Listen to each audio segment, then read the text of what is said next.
Hi friends, welcome to Shamees kitchen. എല്ലാവർക്കും സുഖമാണല്ലോ. കുട്ടികൾക്കാണെന്നുണ്ടെങ്കിലും വലിയവർക്കും എല്ലാവർക്കും ഒരുപോലെ ഇഷ്ടമാവുന്ന, നമുക്ക് ഒരുപാട് നാളിങ്ങനെ കേടാകാതെ സൂക്ഷിച്ച് വെക്കാൻ പറ്റുന്ന നല്ലൊരു ബേക്കറി സ്നാക്കാണ്. എല്ലാവർക്കും നന്നായിട്ട് ഇഷ്ടപ്പെടുന്ന ഒന്നായിരിക്കും.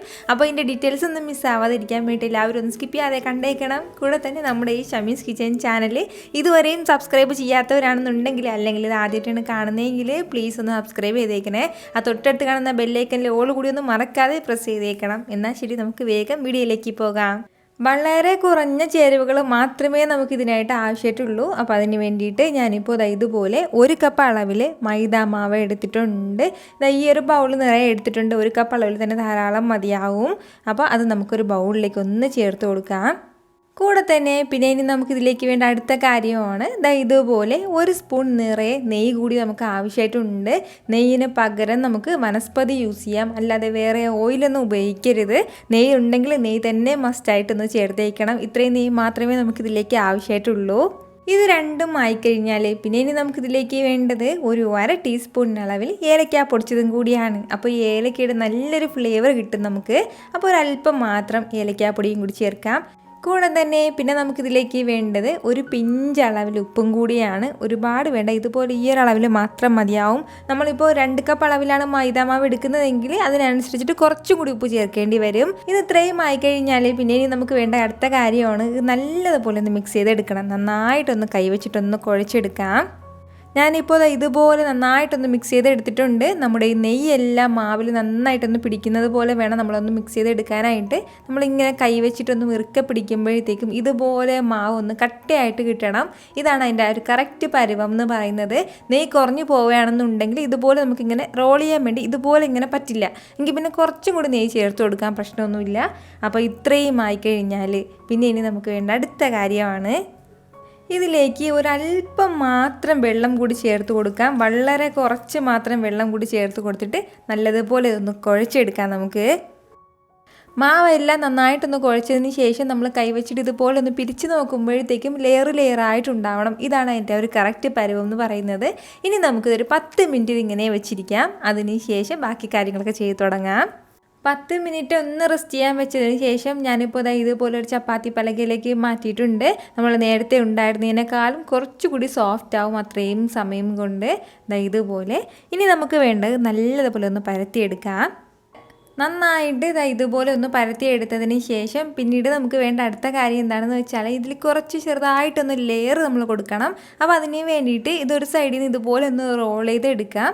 ഈ ഒരു രീതിക്ക് ഒന്ന് റോൾ ചെയ്ത് മാറ്റിയതിന് ശേഷം വീണ്ടും തിരിച്ചും കൂടി ഒന്നുകൂടി റോൾ ചെയ്തെടുക്കുകയാണ്. അപ്പോൾ ഇതുപോലെ നമ്മൾ ചെയ്തെടുക്കുമ്പോഴത്തേക്കും കുറച്ച് ലെയർ ഇതിനുള്ളിൽ ഫില്ലാവും. അതിന് വേണ്ടിയിട്ടാണ്. ഇതുപോലെ ഒന്ന് സെറ്റ് ചെയ്ത് കഴിഞ്ഞാൽ പിന്നെ വീണ്ടും നമ്മളൊന്ന് പരത്തി കൊടുക്കണം. പിന്നീട് പരത്തി എടുക്കുന്നത് വളരെ പതുക്കെ മാത്രമേ, നമ്മൾ സോഫ്റ്റായിട്ട് മാത്രമേ ഇതൊന്ന് റോൾ ചെയ്തെടുക്കാൻ പാടുള്ളൂ. ഒരുപാട് ഇങ്ങനെ പ്രസ് ചെയ്തിട്ട് നമ്മളിങ്ങനെ പരത്തിയെടുക്കാൻ വേണ്ടി നിൽക്കരുത്.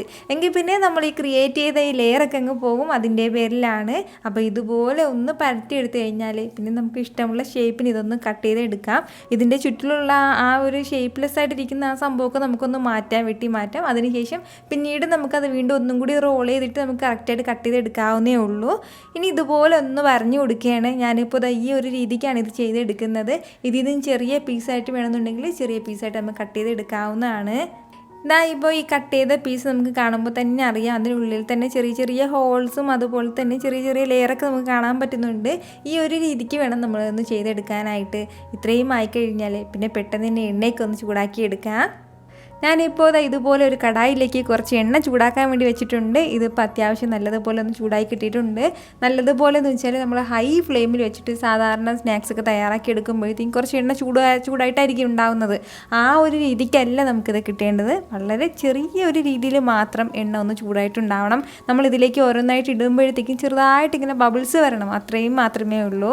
നന്നായിട്ട് ഇതിങ്ങനെ തിളച്ച് പൊങ്ങി കഴിഞ്ഞാൽ എന്ത് പറ്റുമെന്ന് വെച്ചാൽ അതിൻ്റെ പുറം ഭാഗം നന്നായിട്ട് കളറ് മാറും, അകം വേഗാതെ കിട്ടും. അതിൻ്റെ പേരിൽ ലോ ഫ്ലെയിമിൽ വെച്ചിട്ട് വേണം നമ്മൾ നല്ലതുപോലെ ഒന്ന് കുക്ക് ചെയ്തെടുക്കാൻ വേണ്ടിയിട്ട്. ഇതൊന്ന് ചെറുതായിട്ടൊന്ന് വെന്ത് തുടങ്ങുമ്പോഴത്തേക്കും ഈ ഒരു രീതിക്ക് എണ്ണയുടെ മുകളിലേക്ക് ഇങ്ങനെ പൊന്തി വരും. അങ്ങനെ എല്ലാം ഇതുപോലെ ഒന്ന് എണ്ണയ്ക്ക് മുകളിലേക്ക് വരുമ്പോഴാണ് നമ്മൾ ലൈറ്റായിട്ട് ഒന്ന് ഇളക്കി കൊടുക്കേണ്ടത്. നമ്മൾ ഇട്ട് കൊടുത്ത എല്ലാ പീസും എണ്ണയ്ക്ക് മുകളിലേക്ക് ഇങ്ങനെ വന്നിട്ടുണ്ട്. ഇനി നമുക്കിത് ലൈറ്റായിട്ടൊന്ന് ഇളക്കി കൊടുക്കാം. ഇതുപോലെ ചെറിയ രീതിയിലൊന്ന് ഇളക്കി കൊടുത്ത് വേണം നമ്മളൊന്ന് ഫ്രൈ ചെയ്തെടുക്കാനായിട്ട്. അതായത് ഇതിൻ്റെ കളറും ഇതിൻ്റെ പുറം ഭാഗത്തുള്ള കളർ ഒരുപാട് അങ്ങനെ മാറിപ്പോകാൻ പാടില്ല കേട്ടോ. നല്ലൊരു ഗോൾഡൻ കളറിൽ തന്നെ നമുക്കിത് എടുക്കണം. എന്നാൽ നല്ലതുപോലെ ക്രിസ്പി ആയിട്ടും ഉണ്ടാവണം. ആ ഒരു രീതിക്ക് വേണം നമുക്കിത് കിട്ടേണ്ടത്. കുറച്ച് സമയം ഇതുപോലെ ഒന്ന് എണ്ണയിലേക്ക് ഇട്ടിട്ട് നമ്മൾ നല്ലതുപോലെ ഒന്ന് കളറൊക്കെ ഒന്ന് മാറ്റിയെടുക്കുമ്പോഴത്തേക്കും ലൈറ്റായിട്ട് കളറൊക്കെ ഒന്ന് മാറി തുടങ്ങിയിട്ടുണ്ട്. ഇതിലെ ആ ഒരു ലെയർ ഞാൻ കാണിച്ചു തരാം. ഇതുപോലെ നിങ്ങൾക്ക് കാണാൻ പറ്റുന്നുണ്ടല്ലോ, കുഞ്ഞു കുഞ്ഞു ലെയർ നമുക്ക് ഒരുപാട് ഇതിൽ കിട്ടും. ഇങ്ങനെ വേണം നമ്മളതൊന്ന് ഫ്രൈ ചെയ്തെടുക്കാനായിട്ട്. ഇതിപ്പോൾ ഏകദേശം നല്ല രീതിയിൽ തന്നെ ഒന്ന് വെന്ത് കിട്ടിയിട്ടുണ്ട്. ഇനി ഇതിൻ്റെ പുറം ഭാഗത്തുള്ള ആ കളർ കൂടി ലൈറ്റായിട്ടൊന്ന് മാറി കിട്ടണം. അപ്പോഴത്തേക്കും നല്ല രീതിയിൽ ഇത് ക്രിസ്പി ആയിട്ടുണ്ടാകും. എന്ന് വെച്ചിട്ട് ഹൈ ഫ്ലെയിമിൽ വെച്ചിട്ട് നമ്മളിതിങ്ങനെ കളർ മാറ്റിയെടുക്കരുത്. കുറച്ച് സമയം കൂടി നമ്മളിതുപോലെ ഒന്ന് ഫ്രൈ ചെയ്തെടുക്കുമ്പോഴത്തേക്കും ഇതുപോലെ ഈ ഒരു രീതിക്ക് ലൈറ്റായിട്ടുള്ള ഒരു ഗോൾഡൻ കളറിൽ നമുക്ക് കിട്ടും. നമുക്കിത് കാണുമ്പോഴത്തേക്കും വെന്തിട്ടില്ല എന്നൊന്നും തോന്നേണ്ട ആവശ്യമേ ഇല്ല. കാരണം നമ്മൾ നല്ലതുപോലെ ലോ ഫ്ലെയിമിൽ വെച്ചിട്ട് കുറച്ച് സമയം എടുത്തിട്ടാണ് നമ്മളിതുപോലെ ഒന്ന് ഫ്രൈ ചെയ്തെടുത്തിട്ടുള്ളത്. അതിൻ്റെ പേരിലാണ് ഞാൻ പറഞ്ഞത് ഫ്ലെയിം ഒന്നും കൂട്ടി വയ്ക്കരുത്. എങ്കിൽ പിന്നെ ഈ ഒരു കളറിൽ നമ്മൾ എടുക്കുമ്പോഴത്തേക്കും അതിനുള്ളിലുള്ള മാവ് വെന്തിട്ടേ ഉണ്ടാവില്ല. ഇപ്പം നമ്മളിങ്ങനെ തൊട്ട് നോക്കുമ്പോഴത്തേക്കും അല്പം സോഫ്റ്റ്നെസ് ഉണ്ടാവും. പക്ഷെ നല്ലതുപോലെ തണുത്ത് കഴിഞ്ഞാൽ നല്ല ക്രിസ്പി ആയിട്ടായിരിക്കും.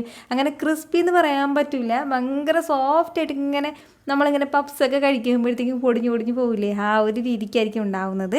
നമുക്കിത് ഇങ്ങനെയും കഴിക്കാവുന്നതാണ്. ഇതുപോലെ തന്നെ മധുരമൊന്നും ഇഷ്ടമില്ലാത്തവർക്ക് ഈ ഒരു രീതിക്ക് തന്നെ തണുത്തതിന് ശേഷം കഴിക്കാവുന്നതാണ്. ചായക്കൊപ്പം നല്ല സൂപ്പറായിട്ടുണ്ടാവും. അതല്ലാന്നുണ്ടെങ്കിൽ ഇതിന് മുകളിലേക്ക് കുറച്ച് മധുരമൊക്കെ ഇഷ്ടമാവുന്നവർക്ക് നമുക്ക് അടുത്തൊരു കാര്യം കൂടി ചെയ്യാം. ഒരു കടായി ഒന്ന് അടുപ്പത്തേക്ക് വെച്ചിട്ട് ഒന്ന് ചൂടായതിന് ശേഷം അതിലേക്ക് ഒരു 1/4 കപ്പ് അളവിൽ നമുക്ക് ശർക്കര ചേർത്ത് കൊടുക്കാം. വളരെ കുറച്ച് മാത്രം ശർക്കര മതിയാവും. ഒരു 1/4 കപ്പ് അളവിൽ മാത്രമാണ് ഞാനിപ്പോൾ എടുത്തിട്ടുള്ളത്. ഈ ഒരളവിൽ, കാരണം നമ്മൾ തയ്യാറാക്കി എടുത്തിട്ടുള്ളതും വളരെ കുറവാണ്. ഇത്രയും മാത്രം ശർക്കര മതി. ഇതിലേക്ക് 1 ടീസ്പൂൺ അളവിൽ കുറച്ച് വെള്ളം കൂടി ചേർക്കാം. അതിനുശേഷം നല്ല രീതിയിൽ ഇതെല്ലാം കൂടി ഒന്ന് മിക്സ് ചെയ്ത് കൊടുക്കാം. ഇതുപോലെ നന്നായിട്ടൊന്ന് മിക്സ് ചെയ്ത് കൊടുക്കുകയാണ്. ഫ്ലെയിം ഹൈയിൽ വെക്കരുത്, ശർക്കര കരിഞ്ഞു പോകും. ഇതുപോലെ ഒന്ന് ഉരുകിയിട്ട് നല്ലതുപോലെ ഒന്ന് സ്റ്റിക്കി ആയിട്ട് തുടങ്ങിയിട്ടുണ്ട്. നമ്മളിപ്പോൾ കയ്യിലെടുത്ത് നോക്കുകയാണെന്നുണ്ടെങ്കിൽ ഒരു നൂൽ പരുവം ഉണ്ടാവും. ഈ ഒരു സ്റ്റേജാണ് നമുക്ക് കറക്റ്റായിട്ട് ഇതിന് വേണ്ടത്. ഇനി ഇതിലേക്ക് നമ്മളിതാ തയ്യാറാക്കി വെച്ചിരിക്കുന്നതെല്ലാം ഇതിലേക്കൊന്ന് ചേർത്ത് കൊടുക്കാം. അതിനുശേഷം നല്ല രീതിയിൽ ഇതെല്ലാം കൂടി ഒന്ന് മിക്സ് ചെയ്തെടുക്കണം. ഇതുപോലെ എല്ലാം നമ്മൾ നല്ലതുപോലെ ഒന്ന് കോട്ട് ചെയ്തെടുത്തിട്ടുണ്ട്. ഇത്രയും മാത്രമേ നമുക്ക് ആവശ്യമായിട്ടുള്ളൂ. ലൈറ്റായിട്ടുള്ളൊരു സ്വീറ്റ് മാത്രമേ ഉണ്ടാവുള്ളൂ. ഇനി നമുക്ക് ഫ്ലെയിം എല്ലാം ഒന്ന് ഓഫ് ചെയ്ത് കൊടുക്കാം. നമുക്കിപ്പോൾ മധുരം ചേർക്കാൻ താല്പര്യം ഇല്ലാന്നുണ്ടെങ്കിൽ ഈ ഒരു സ്റ്റേജ് നമുക്ക് കംപ്ലീറ്റ് ആയിട്ട് ഒഴിവാക്കാം. പകരം നമ്മൾ നേരത്തെ ഉപ്പ് ചേർത്തതിൻ്റെ കൂടെ ഒരു അല്പം കൂടി ഉപ്പ് ചേർക്കണം. അത്രയും മാത്രമേ ഉള്ളൂ. വളരെ ടേസ്റ്റി ആയിട്ട് വളരെ സിമ്പിളായിട്ടും തയ്യാറാക്കി എടുക്കാൻ പറ്റുന്നതാണ് നമുക്കിത്. അപ്പോൾ എല്ലാവരും ഒന്ന് തയ്യാറാക്കി നോക്കിയതിന് ശേഷം നിങ്ങളുടെ ഫീഡ്ബാക്ക് എനിക്ക് മറക്കാതെ ഒന്ന് അറിയിക്കണം. കാരണം നിങ്ങളുടെ ഫീഡ്ബാക്ക് കാണുമ്പോഴായിരിക്കും അത് മറ്റുള്ളവർക്കും തയ്യാറാക്കി നോക്കണം എന്നുള്ളൊരു പ്രചോദനം ഉണ്ടാകുന്നത്. അപ്പോൾ ഈ വീഡിയോ ഇഷ്ടമായാൽ എല്ലാവരും മറക്കാതെ ഒന്ന് ലൈക്ക് ചെയ്യാനും കൂടെ തന്നെ നിങ്ങളുടെ ഫ്രണ്ട്സിനും ഫാമിലിക്കും എല്ലാവർക്കും കൂടി ഒന്ന് ഷെയർ കൂടി ചെയ്തേക്കണം. വീണ്ടും നാളെ 2 മണിക്ക് നല്ലൊരു ഉഷാറ് വീഡിയോ ആയിട്ട് ഞാൻ വരുന്നതായിരിക്കും. അതുവരേക്കും എല്ലാവരും ഹാപ്പി ആയിട്ടിരിക്കുക, സന്തോഷമായിട്ടിരിക്കുക, എല്ലാവരും സേഫ് ആയിട്ടിരിക്കണം. Take care friends.